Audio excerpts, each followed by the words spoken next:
Hi, here. Yeah. So I'm going to sit here, am I? Yeah,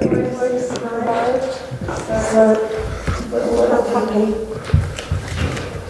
We'll start. Start with Good. Thanks, Joanne. Hi, Roy. Hi. Good to see you. First Thank of you. all, I should say congratulations. In 24 hours' time, it'll be 3 years to the day since you took charge as manager of Crystal Palace. It's been quite a ride, hasn't it? Yeah, it's been a good ride though, of course, very satisfied when we came in. Things didn't look very good, I must say, after those 7 games when we were anchored to the bottom of the table, but the last 3 years have gone well, and I'm pleased to be sitting here ready to go into the 4th season, and we're still in the league and still with a chance of improving our performances and our points totals. How pleased are you with the business you've done in this truncated summer transfer window so far? Most notably bringing in Michy Batshuayi yesterday, someone you know has played here before and scored goals. How pleased are you to get him over the line?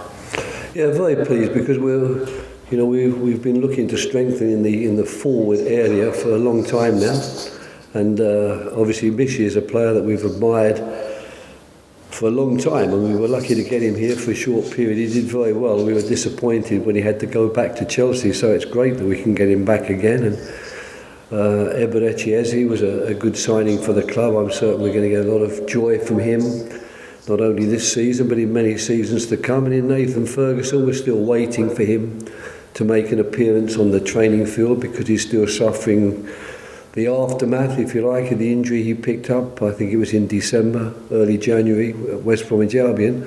But we also have high hopes of his performance and his contribution when he can actually be fit enough to join us. Through those 3 signings brought in, obviously Eze is young, vibrant, he has pace. Batshuayi's got a great ultimate record, certainly for his country. It was a concern last year, wasn't it, the amount of goals Palace were able to score? Do you feel you've gone some way to addressing that now? Oh yes, without a shadow of a doubt. We've signed 2 guys who are more than skillful enough to score goals for us, and as you say, both have got proven goal scoring records, so we're very happy with that. And we're still hoping as well that people like Christian Benteke and Connor Wickham, who are with us, will also step up to the plate and add some more goals. But I definitely feel that we are looking stronger this season up front than perhaps we were at times during last season when we didn't have the competition for places either. And I may have missed it previously, but did you say Eze is looking like he'll be fit for tomorrow? Yes, he's trained with us. He had an injury. He's only actually played 45 minutes for us, and I don't think he had any games for QPR. So he's physically fit as such, but he's not match fit because he hasn't played many games. But in training, he's done very well. And just finally from me, if I can, Roy, obviously we've heard that the Black Lives Matter badge won't be on the kit this season, but instead there'll be a no room for racism badge. Can I get your thoughts on that? Is it the right thing to do? And what are the plans for you and the team going forward when you still decide to take it in? Well, I believe it's the captains who've got together and decided on this alongside the Premier League. Both messages are vitally important, and I think the no to racism doesn't exclude Black Lives Mattering. So as far as I'm concerned, if everyone is happy with that, I don't have anything to add or to criticise. I think it's just important that the football players are still taking so much responsibility for showing they really care about this important issue that we have in our society. And will you still take the knee as a group tomorrow, or what are your plans?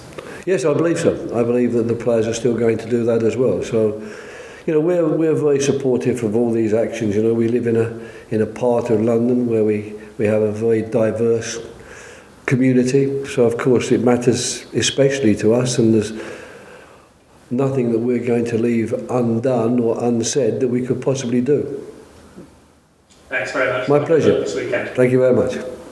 Thank you. We'll go to George Sessions of PA Media. Hi Roy, I hope you've had a nice short break off now, not as long as usual. Thanks. About the injury situation, second story last season at that point. Who's actually out for tomorrow? I know there's quite a lengthy list of players that are injured.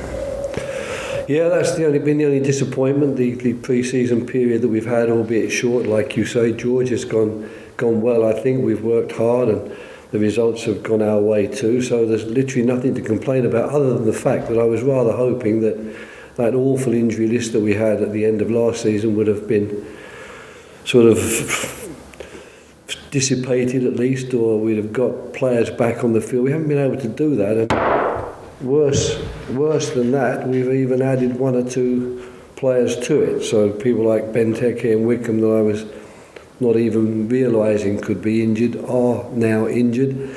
And of course all those other players that we had injured, the 5 defenders, they're still missing. So to have that many players missing when you go into a new season is very tough. But they will be back. They're making one, at least. Mamadou Sakho did his first training session today, which is very positive. Obviously, that doesn't mean to say he can play as yet, but it's nice to see him back in the fold. And I'm just hoping that in the coming weeks, up to the international break, the next one, we'll get some of the other players back, because we really do need to get our squad back to the size that it should be. Okay.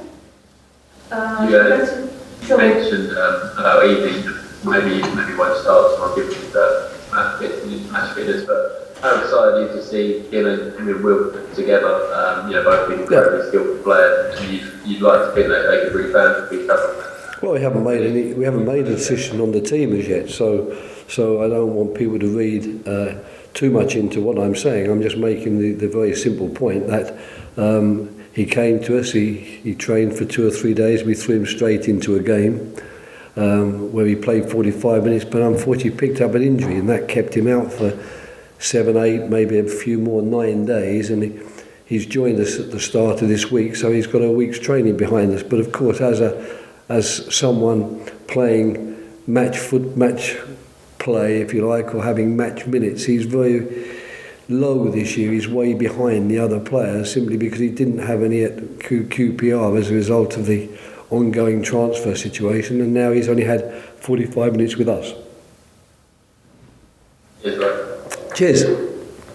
Okay. Phil from BBC London? Yeah, thanks, Joe. Hi, Roy. Sure. Just one question first on Eze, on Eberechi. Very talented player. Lots of people are looking forward to him being able to challenge himself now at the next level. How challenging is it to move up from being a Championship player to being a Premier League player and starring on that stage? I don't think it's difficult to move up the level if you've got the ability, and certainly Eberechi has the ability and he has the personality, so I have no fears about him stepping up. Stardom's another matter, becoming as big a star in the Premiership as he's been in the Championship might take a bit of time, and that will certainly put more pressure on him. But we're convinced that we've signed the right player. We've signed the right player in terms of his ability, in terms of his personality and his character. And he's settled in very, very well. We were disappointed to lose him after that first 45 minutes that he had. But funny enough, we probably would have lost him anyway, because he was picked to go with England, so he wouldn't have been here training with us. But it's been nice to have him with us for the bulk of this week, and to let him show all the other players what a talent he is and how happy they're going to be working with him. And you strengthened the squad, you freshened the squad, and you've talked about how that was required, especially for this season of all seasons, because it's even more relentless this time round, because the number of games that are going to come so quickly, that the lack of sort of breaks that there will be, this is going to be a testing season on squad depth, isn't it, for everyone? Yeah, it's a very good point, and of course at the moment we are still very handicapped in that area, because to have as many as 8 players unavailable for this game, and I'm not just talking about players that no one's ever heard of. I'm talking about the players who've actually been playing for the last 3 seasons, the household names. To have 8 of those still unavailable as you go into the new season is not a good situation by any stretch of the imagination, and one that we're a little bit dismayed about. And I think in particular these first 2 or 3 weeks are going to be particularly tough for us, because we can't afford to pick up any more injuries. We are very, very short of cover, especially in certain areas of the field, because for example, 5 of our regular defenders are still missing. And that's a lot of players. You only play with 4 normally, so to have 5 missing is tough on us. And of course, 2 of the front players are missing as well. But as you rightly say, we are happy with the business we've done. We're really happy to have brought Mishi in. We're happy to have brought Eberechi in. And we're still waiting on Nathan Ferguson. And I don't know how long it will take before he recovers from the nasty knee injury. But if you're talking about the long-term future of the club, I think we have a big asset in our back pocket there as well. But unfortunately, as yet, none of us can really comment on it because we haven't seen him. And just finally for me, just a word on obviously the opponents for tomorrow's game. A side that will test you. They will certainly, be as every team in the Premier League, a difficult opponent to start the campaign against. Well, I thought they were probably the form team at the end of last season. They were playing exceptionally well and getting really, really good results as a result of it. They, like ourselves, have had a good pre-season if you look at their results in pre-season. And I'm certain their confidence is sky high. And it seems to me that Ralph has, a larger squad to choose from perhaps than we have at the moment. So there's no doubt that we are in no way underestimating the magnitude of the task ahead of us. Southampton are a very good team. They have some very good players. And first game of the season, I'm sure there's going to be as excited and interested in winning the game as we are. But that's what Premiership football's about. You expect to play against teams that can beat you, because basically in this league, unless you happen maybe to be one of the really top Johnnies, most teams unfortunately can beat you, because that's how competitive the league is. Thanks, Roy. My pleasure. Okay. Thank you. I think that concludes the broadcast section. So.